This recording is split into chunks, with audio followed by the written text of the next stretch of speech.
बंधाकोबी मंचूरियन बनाया ये मु फाड़े 600 ग्राम बंधाकोबी नहीं आईटी आपण मैंने बंधाकोबी क्वांटिटी कम अधिक करके नहीं पारे।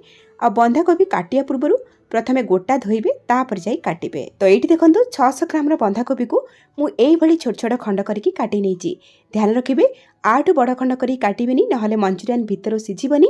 आठ छोट छोट कर काटबेनी मंचूरियन खाइबा को भल लगे। आपन चाहिए आगो पनिक छोट छोट कर काटिपारे नाई तो ये छुरी में काटिपारे नाई तो ये रफली बड़ बड़ खंड कर काटिकी ग्लास रे ये आप छोट छोट करेंगे।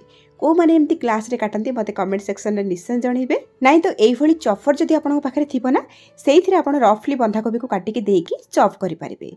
अति सहजरे आ कम प्राइस रे आपन को मार्केट रे ए चॉपर मिल जिवो। नाई तो आपण माने बंधाकोबी को से भली रफली काटिकी मिक्सिंग जार रे देकी सुखिला फॉल्स मोड रे बा किछि सेकंड पाई ग्राइंड कर नेबे। ध्यान रखिबे पेस्ट बनेबेनी बंधाकोबी को यही भाव में दरदरा करके ग्राइंड करेंगे। जदि आपण मैंने यही मिक्सिंग जार रे बंधाकोबी को ग्राइंड कर पानी अधिका बाहरी थाए आपन कौन करेंगे ये दरदरा बंधाकोबी को टिके चिपुड़ी नेबे जद्वारा कि एक्सेस पानी बाहरी जिवो। किंतु बंधाकोबी को जदि आपण मैंने काटिकी नेबे ना से पानी बेसी बाहरिबनी बा आपन को चिपुड़िया को पड़िबनी।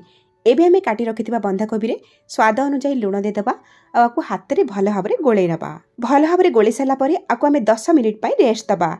एमिति करबा द्वारा बंधाकोबी मॉइस्चर बा पानी अंश बाहरी जिवो जोथि कि मंचूरियन बनैया पई आमको पछरे पानी व्यवहार करने को पड़ोनी। जदि आपण मैंने बंधाकोबी को काटिकी नौछंदी ना ए स्टेप को निश्चय करेंगे स्किप करेंगे। तो 10 मिनिट पर बंधाकोबी जहाँ भी पानी अंश बाहरी जाइए एबे आमे कौन करवा एथिरे बाकी सब जिनस ऐड करवा। तो ये आधा चामच देती गोलमरिच गुंड आ भल टिके कलर आने गोटे छोट चामच देती काश्मीर चिली आ ता सहित ये आधा छोट चामच देती गरम मसला आ गोटे बड़ा चामच दे देती अदा रसुण पेस्ट। बंधाकोबी बढ़िया भाव में बाइंडिंग हाँवाई आमे ये